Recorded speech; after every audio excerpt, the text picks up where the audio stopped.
I was married to the same man for 41 years. We raised a son, built a life together, and had dinner every Sunday like clockwork. I thought I knew him until one autumn morning when my daughter-in-law's sister showed up at my door, pale as a ghost, with a secret so heavy it almost took my breath away. It turned out that while I was baking buns and trimming roses, my husband was playing family with the most unexpected person for me. This is a harsh story of betrayal. Make yourself comfortable, I'll start from the beginning. My name's Maggie Harper. I'm 63 years old, and I've always thought of myself as someone who led a quiet, simple life. Retired art teacher, watercolor enthusiast, faithful wife, devoted mother. Nothing flashy, nothing dramatic. I live in the same house my grandparents left me, a sweet little place nestled beside a lily pond just outside town. It's the kind of house where the floorboards creak when it rains, where the smell of lemon polish and rose water seems to have soaked into the walls. I always figured if you made your home cozy enough, the world outside couldn't shake you. Well, turns out I was wrong. For 41 years I was married to Calvin Harper, a classical composer with a passion for Beethoven, black coffee, and making our life as quiet and structured as a metronome. He was never a flashy man either. Wore wool vests, collected old records, and refused to upgrade his flip phone even when Colin and I begged him to join the 21st century. But he had this thoughtful way about him that I used to find endearing. I spent 4 decades believing we were solid. Not perfect, but solid. Colin, our son, is 36 now and spends most of his time traipsing through national parks with a camera strapped to his chest. He's a landscape photographer. Think moody mountains, misty lakes, golden deserts. He got Calvin's calm in my imagination, and until recently, I thought our family was beautifully, blessedly boring. Then one crisp fall morning everything changed.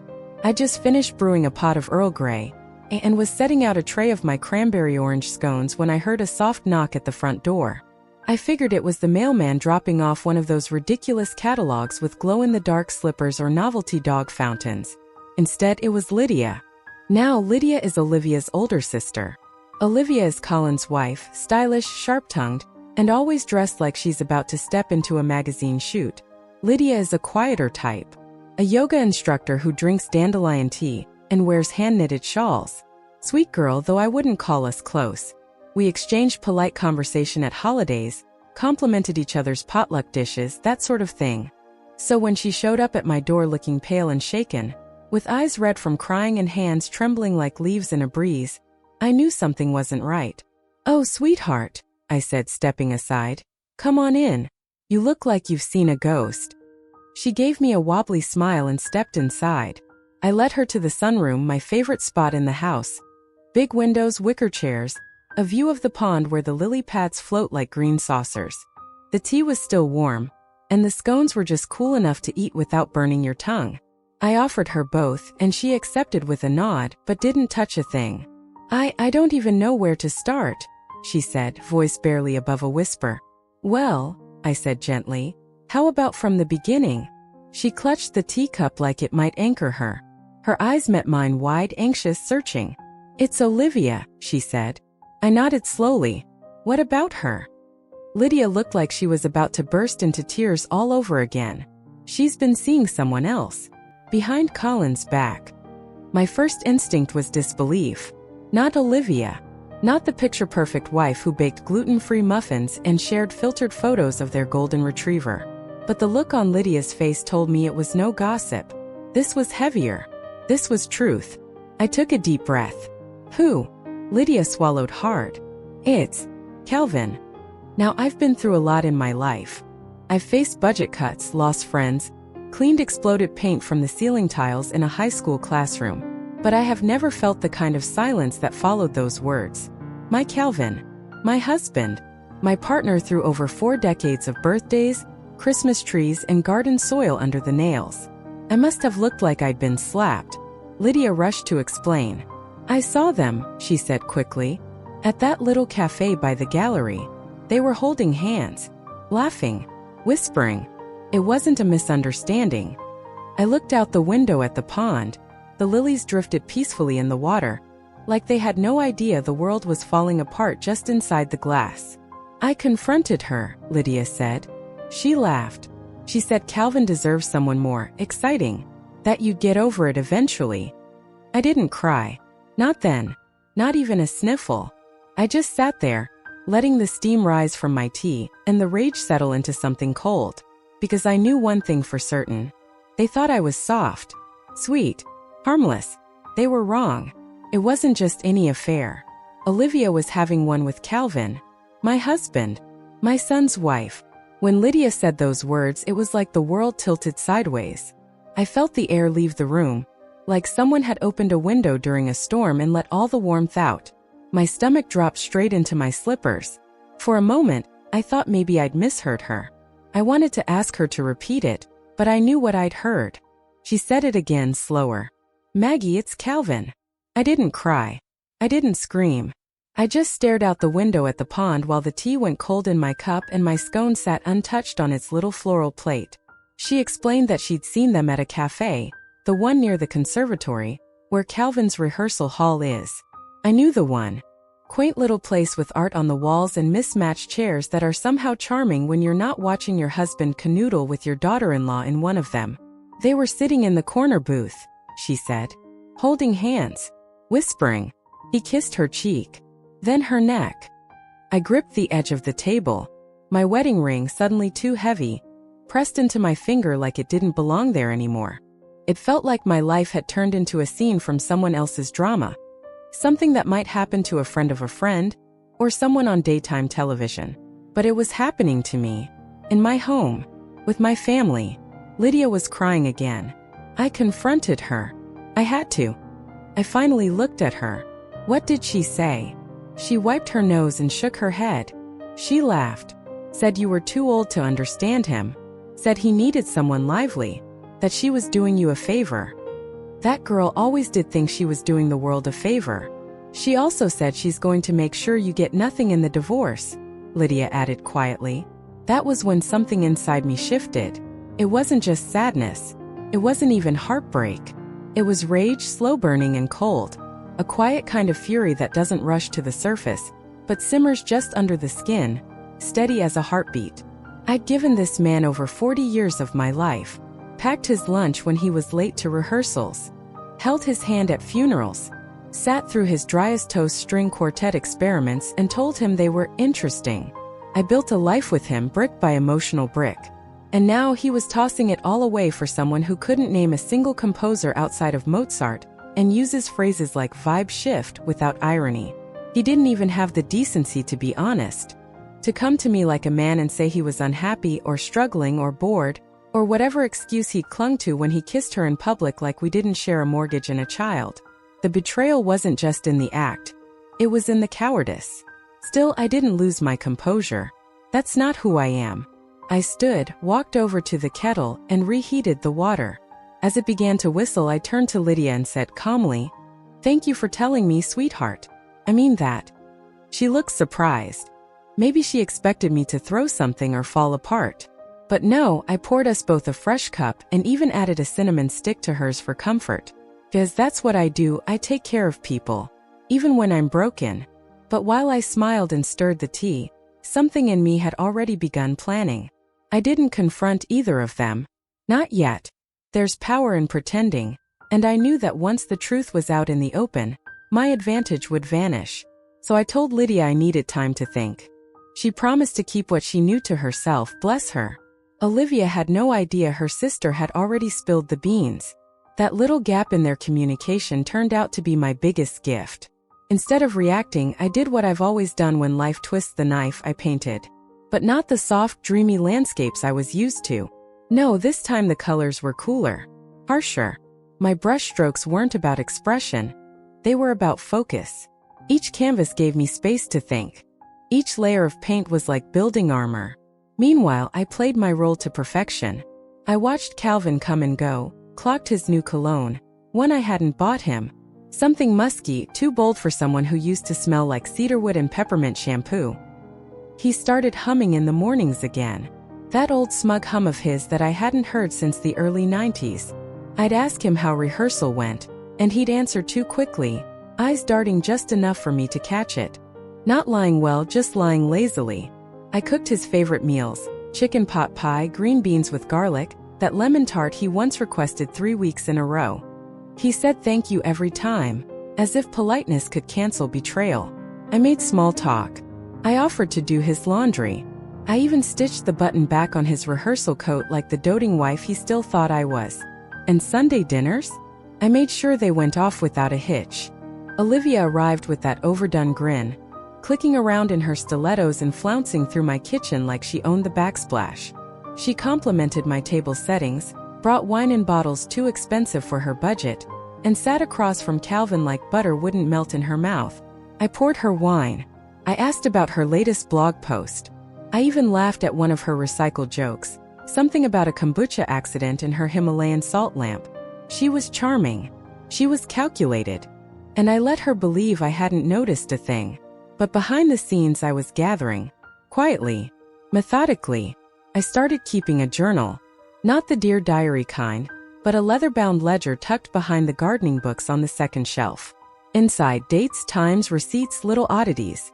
Like the day Calvin came home late with pink lipstick smudged just behind his ear. Or the afternoon Olivia called and asked if she'd left her hair clip in our guest bathroom. Odd, since she hadn't used it in weeks. I took photos. Quick snapshots with my phone. Olivia's car parked at the conservatory when Calvin swore he was alone. Screenshots of her Instagram stories showing her in places he just mentioned. Subtle overlaps. Little coincidences that weren't coincidental at all. And I recorded. I learned how to use that voice memo feature on my phone. Hid it in my apron pocket during dinner. Nothing illegal, just little comments, slips of the tongue, moments that could easily be explained away. Unless you had the whole pattern. I labeled my folders with care. Midweek movements. Sunday slips. Gallery glances. It started to feel almost therapeutic, like I was painting a new kind of picture. A portrait of two people too arrogant to see their frame was cracking. And all the while I smiled. Let them think they were winning. They didn't realize I was already setting the stage. 4 days after Lydia's visit, Olivia showed up on my doorstep. It was just past 10 in the morning, too early for a friendly drop-in, and certainly too early for full makeup, perfume, and heels high enough to tile a roof. She came without Colin, which was my first clue something was off. "Hey Maggie," she said, bright as a brass bell. "Mind if we chat for a minute? Just the two of us?" I stepped aside and let her in, even though every instinct in my body told me to shut the door and tell her to come back with an apology and a conscience. But I'd been playing my part, hadn't I? Might as well keep the mask on a little longer. She followed me into the sunroom, complimenting my azaleas as she walked past them. "They're so full this year. You've really got a green thumb," she said, like we were neighbors in a soap commercial. I poured her a glass of the white wine she'd brought over the previous week, already chilled in the fridge. She accepted it with a smile that didn't reach her eyes. "Maggie," she began, settling into the wicker chair like she owned it. "I wanted to talk woman to woman." I raised an eyebrow but said nothing. She took a long sip before continuing. "I've been a little worried about Calvin. He seems distant, sad even. I mean, not that I blame him, you've both been through a lot. But sometimes people just grow apart." She paused to study my face, probably checking to see if I'd flinch. I didn't. "You two have had such a long, beautiful history," she said, as if she were eulogizing a houseplant. "And I think it might be healthier for everyone if you let go. Maybe it's time for a fresh start." I tilted my head, still silent. "I mean, think about it," she continued. "You've worked so hard your whole life. You deserve a little peace. There's this wonderful retirement community near the coast. Private cottages, ocean views, even art classes. You'd love it." She reached out and touched my hand like she was offering me a basket of muffins, not nudging me toward the exit of my own marriage. "You're such a strong woman," she added. "You could thrive on your own." I smiled and poured her another splash of wine. "You're right, Olivia," I said gently. "Maybe it is time." She beamed like she just sold me on a cruise package. "I'm so glad you see it that way. It's all about moving forward, right?" I nodded and said nothing about how her lipstick was the same shade Calvin had on his shirt collar last Thursday. I didn't ask why she suddenly knew so much about my husband's emotions. And I certainly didn't question how a lifestyle blogger had become so interested in coastal real estate for retirees. Instead, I listened. I smiled. I let her believe she was planting seeds. She thought she was gracefully nudging me off stage, but all she was really doing was helping me draw the curtain. The morning after Olivia tried to hand me a retirement brochure with a glass of wine, I got up early, packed a leather satchel with papers, and drove into town to meet with Harper Chan. She was recommended by one of my former students, a sweet girl who used to paint sunsets with her fingers and now runs her own law firm. Go figure. She said Harper was the best in the business, and let me tell you, she wasn't exaggerating. Harper's office was downtown, in one of those renovated brick buildings with plants in the windows and old radiator pipes painted black. The woman herself looked like she could slice a courtroom in half with just her reading glasses. Crisp navy blazer, gold watch, hair pulled back tight enough to keep secrets in. She greeted me with a handshake that said, "I don't waste time," and a smile that said, "But I don't miss anything either." I handed her the folder I'd prepared. My grandfather's trust documents, title deeds, notes from my evidence stash, and a tidy little timeline I'd typed up on my ancient desktop, complete with color coding. She scanned the pages with the kind of focus usually reserved for bomb squads. After a few minutes she paused, tapped the trust document and said, "This clause here, this changes everything." I leaned forward, clutching my teacup like it was a lifeline. "If we can prove your husband breached the terms of the marital commitment," she continued, "then under this clause, all assets tied to the family trust revert to you. That includes the house, the garden acreage, and even the downtown gallery assets if they were acquired through or maintained by trust funds." I blinked. "All of it?" She nodded, eyes glinting. "All of it." Well, I nearly dropped my cup right there. My grandfather had always been a practical man, but I never imagined his paperwork would one day become my shield and sword. Harper flipped through more documents, pausing only to underline a few key phrases. "Do you have evidence?" I opened my tote bag and slid over a smaller folder labeled supplemental. Inside, photos, text printouts, timeline notes, and yes, a few audio recordings, clean and clear. She didn't even blink. Just gave me a single nod of approval like I'd passed some secret test. "This is strong," she said. "Very strong." We went over every detail for the next hour. Asset transfers, account access, property valuations. Calvin might have thought he was the maestro of our little opera, but he had no idea the orchestra was playing from my sheet music now. As I gathered my things, Harper stood and said, "You've got more leverage than most women in your situation ever dream of. Use it wisely." I gave her a firm nod, adjusted my scarf, and walked out into the crisp afternoon air with a steady heart. They thought I was just some aging watercolor painter with a biscuit recipe and bad knees. Turns out I was also the sole trustee of their downfall. The morning of the signing, I wore my powder blue blouse with the pearl buttons and my mother's brooch shaped like a thistle. I wanted to look composed, not combative. This wasn't a war. Not anymore. This was the final scene in a play I'd already rewritten. Calvin was already at the law office when I arrived. He sat stiffly in a tailored gray suit, he usually reserved for funerals and grant applications. He didn't meet my eyes when I walked in. I noticed he'd gotten a new haircut. Shorter on the sides, trendier. Probably Olivia's idea. Speaking of her, she was there too, seated next to Colin on the opposite side of the table. She wore a pale pink blouse that tried very hard to say innocent, and high heels that had no business being worn before noon. Colin looked confused. Hopeful even. Poor thing still thought this was a mutual decision between two grown adults who'd simply grown apart. He smiled at me, so sweet, so earnest, and I nearly lost my composure. But I didn't. I gave him a soft smile in return and took my seat at the end of the long polished table. Rowan Pierce, Calvin's lawyer and longtime friend, cleared his throat and slid a folder across the table. He'd aged since I last saw him, though not enough to forget how he used to sit at my kitchen table and eat my cornbread like it was holy bread. "Margaret," he said, formal and careful, "this is the proposed division. Standard terms. Clean break. If everything looks all right to you." I opened the folder and glanced through the pages. The offer was insulting. A condo in a bland retirement complex 3 towns over. A fraction of our joint savings. No mention of the gallery. Not a whisper about the house or the land. Deliberately lopsided. Almost theatrical in its audacity. I closed the folder gently. "This all looks fine," I said, pulling a pen from my purse. The room went still. You could have heard a cookie crumble. Olivia blinked. Calvin finally looked at me, startled. Colin glanced between us like he'd missed the joke. You're sure? Rowan asked, leaning forward. Absolutely, I replied, signing with a calm hand. Some things just aren't worth fighting for. Calvin looked both relieved and suspicious. Olivia shifted in her seat like her blouse suddenly didn't fit right. Colin reached out and squeezed my hand. I just want both of you to be happy. Oh, sweetheart. If only you knew what happiness cost. I signed each page with slow, steady movements. The final one, I paused just long enough to let them all wonder.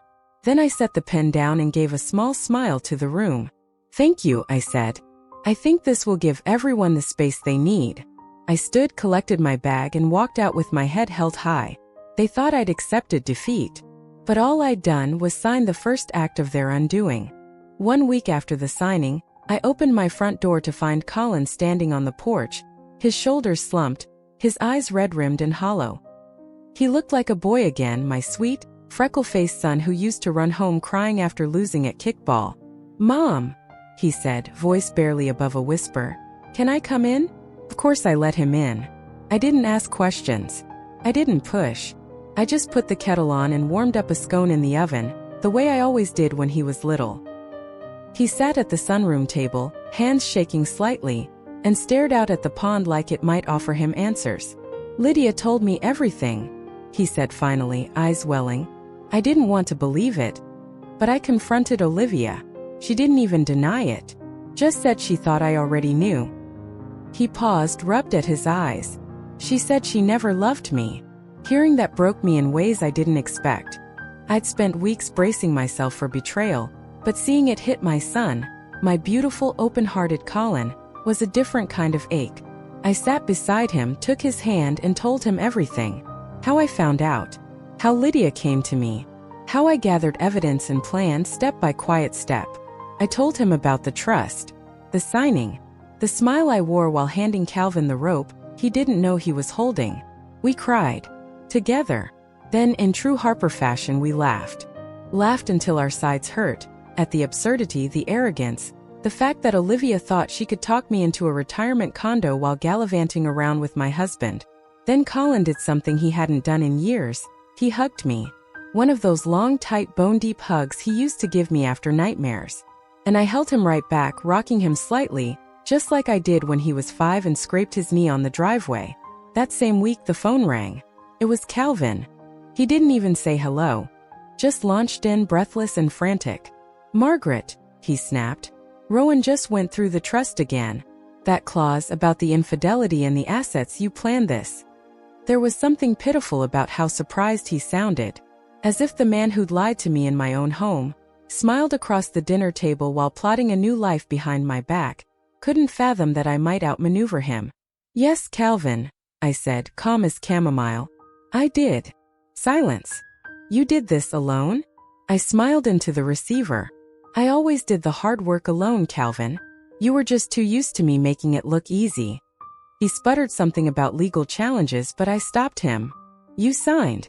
I signed. It's done. You can have your new life, your new companion, and your new haircut. Just not my family's home. I hung up after that. No yelling. No dramatics. Just the quiet satisfaction of knowing he finally understood the cost of underestimating me. It didn't take long for Calvin and Olivia to try something bold and predictably foolish. A few days after everything unraveled, they showed up at my gate with suitcases in hand like a pair of unwelcome vacationers, fully expecting to waltz into the house as if the ink on the papers hadn't even dried. They underestimated Harper Chon. Big mistake. Harper had already filed the final paperwork, updated the deed, and, just to be safe, helped me secure a restraining order so airtight it might as well have been laminated. Calvin had forfeited his claim to the house the moment he signed. Olivia, of course, had no claim to begin with, though she sure did act like she'd earned one by sheer effort of entitlement. I didn't answer the door. I let the officer stationed out front handle the introductions. The look on Calvin's face when he was informed that setting foot on the property again would be a legal violation? Worth every quiet hour I spent gathering evidence while baking casseroles. They didn't get the house. They didn't get the garden. And they sure didn't get to rewrite the ending. Since then, life has felt a little lighter, a little quieter. I go out to the pond most mornings with my sketchbook, watching the lilies bloom and the dragonflies dance just above the water. The house is mine again, not just legally but in spirit. Every creaky floorboard, every window pane. It all feels like mine in a way it hadn't for years. Colin still visits often. He's healing slower than he'd like, but with more strength than he realizes. Lydia's been around more too. Less tense, more grounded. They started going on walks together. First around the neighborhood, then further, then hikes. She even joined him on one of his photography trips upstate. They say it's just companionship for now, but there's something warm and honest between them. Something real, built on respect, not convenience. Trust, not performance. I think maybe they're what each other needed all along. And me? Oh, I've been busy. Remember that condo Calvin tried to throw at me like a consolation prize? Well, I bought the unit next door, knocked down a wall, and turned it into something better. A community art center. I call it the Lily Pad.